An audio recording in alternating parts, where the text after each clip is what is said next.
Bacaan dari Kitab Kejadian bab 2 ayat 8 sampai 25 dilanjutkan dengan bab 3 ayat 1 sampai 24. Manusia dan Taman Eden.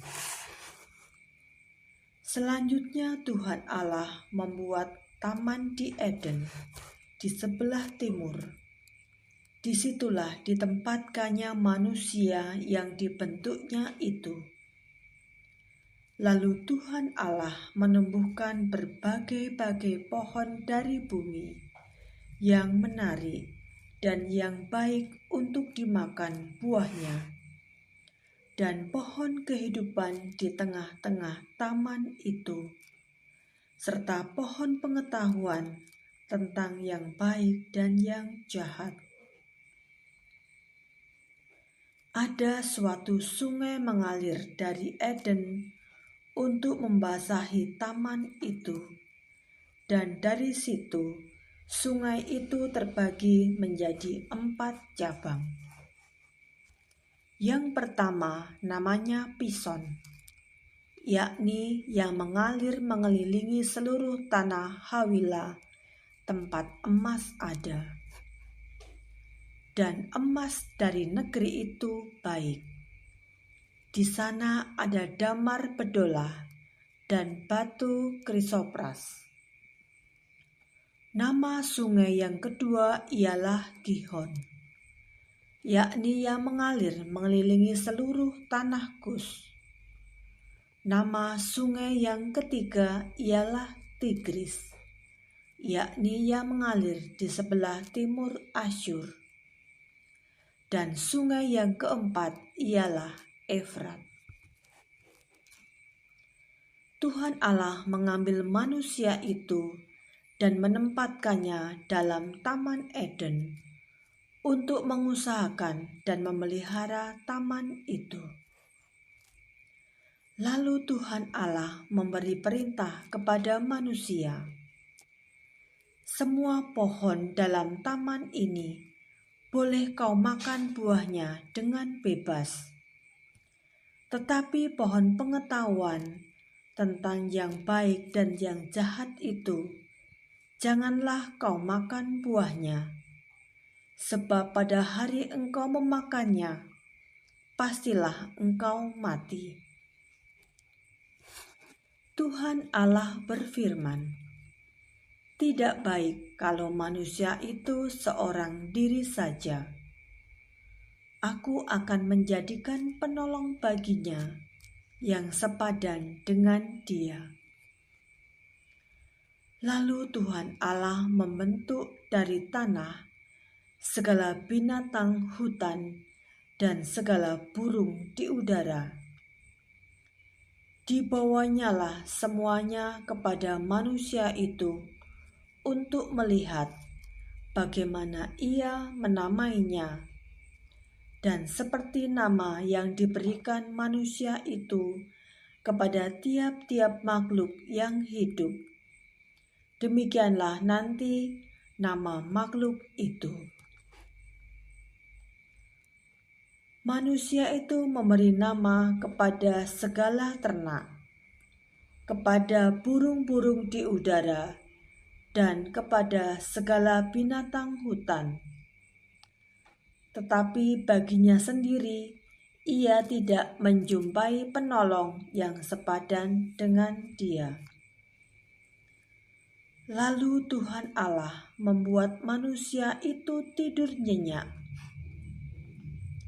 Ketika ia tidur, Tuhan Allah mengambil salah satu rusuk daripadanya, lalu menutup tempat itu dengan daging.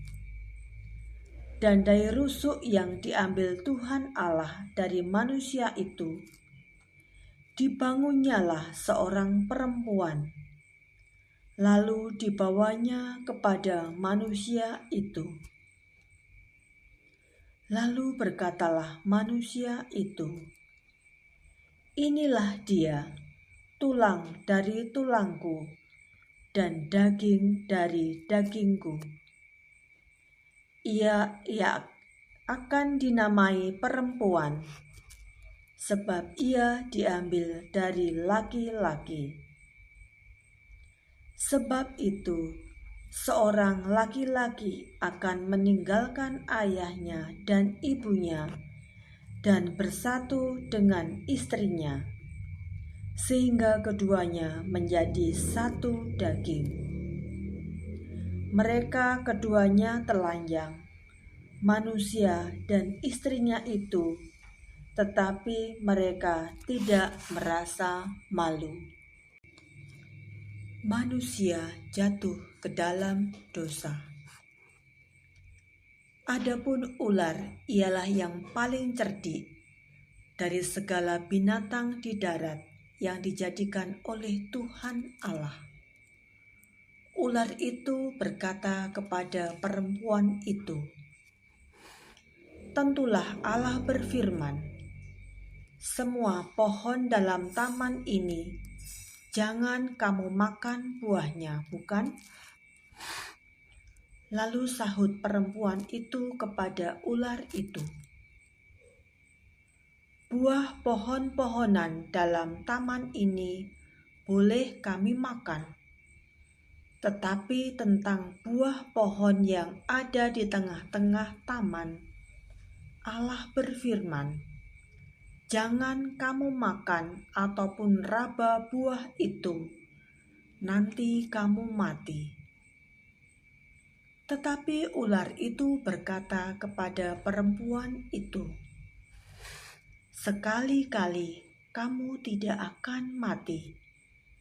Tetapi Allah mengetahui bahwa pada waktu kamu memakannya, matamu akan terbuka dan kamu akan menjadi seperti Allah, tahu tentang yang baik dan yang jahat." Perempuan itu melihat bahwa buah pohon itu baik untuk dimakan dan sedap kelihatannya. Lagi pula pohon itu menarik hati karena memberi pengertian. Lalu ia mengambil dari buahnya dan dimakannya dan diberikannya juga kepada suaminya yang bersama-sama dengan dia, dan suaminya pun memakannya. Maka terbukalah mata mereka berdua, dan mereka tahu bahwa mereka telanjang. Lalu mereka menyemat daun pohon ara dan membuat cawat.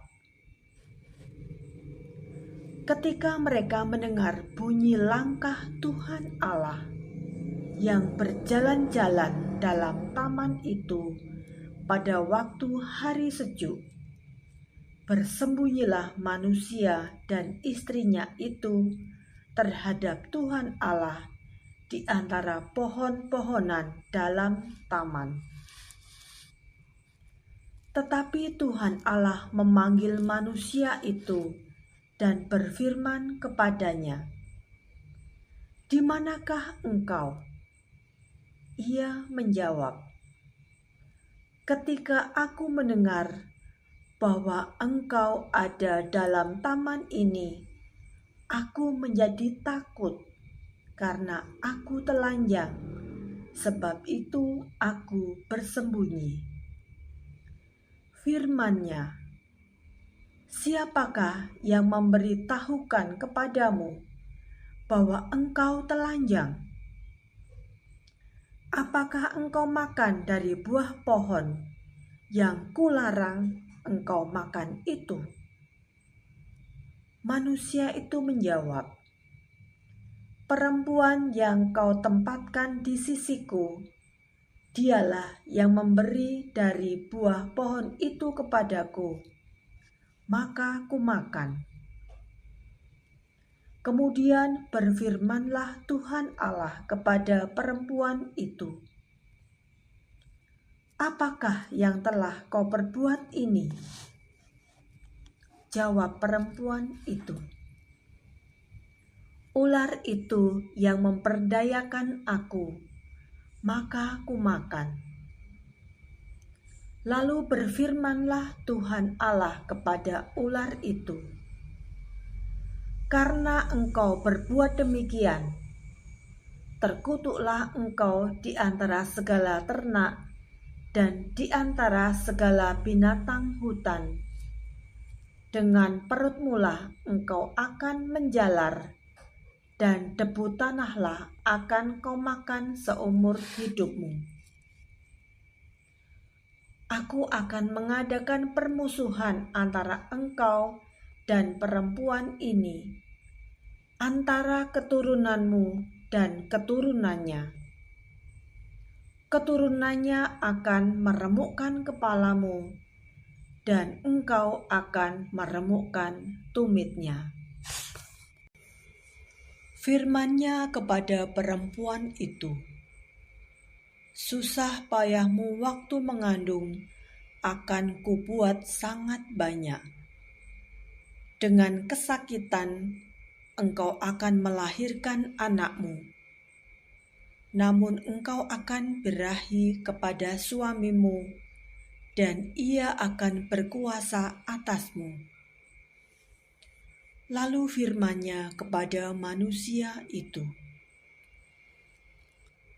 karena engkau mendengarkan perkataan istrimu dan memakan dari buah pohon yang telah kuperintahkan kepadamu, jangan makan daripadanya, maka terkutuklah tanah karena engkau, dan bersusah payah engkau akan mencari rezekimu dari tanah seumur hidupmu. Semak duri dan rumput duri yang akan dihasilkannya bagimu, dan tumbuh-tumbuhan di padang akan menjadi makananmu. Dengan berpeluh engkau akan mencari makananmu, sampai engkau kembali lagi menjadi tanah, karena dari situlah engkau diambil. Sebab engkau debu, dan engkau akan kembali menjadi debu. Manusia itu memberi nama Hawa kepada istrinya, sebab dialah yang menjadi ibu semua yang hidup. Dan Tuhan Allah membuat pakaian dari kulit binatang untuk manusia dan untuk istrinya itu, lalu mengenakannya kepada mereka. Berfirmanlah Tuhan Allah, sesungguhnya manusia itu telah menjadi seperti salah satu dari kita, tahu tentang yang baik dan yang jahat. Maka sekarang jangan sampai ia mengulurkan tangannya dan mengambil pula dari buah pohon kehidupan itu dan memakannya, sehingga ia hidup untuk selama-lamanya. Lalu Tuhan Allah mengusir dia dari Taman Eden, supaya ia mengusahakan tanah dari mana ia diambil. Ia menghalau manusia itu, dan dari sebelah timur Taman Eden ditempatkannya beberapa kerub dengan pedang yang bernyala-nyala dan menyambar-nyambar untuk menjaga jalan ke pohon kehidupan. Demikianlah sabda Tuhan. Syukur kepada Allah.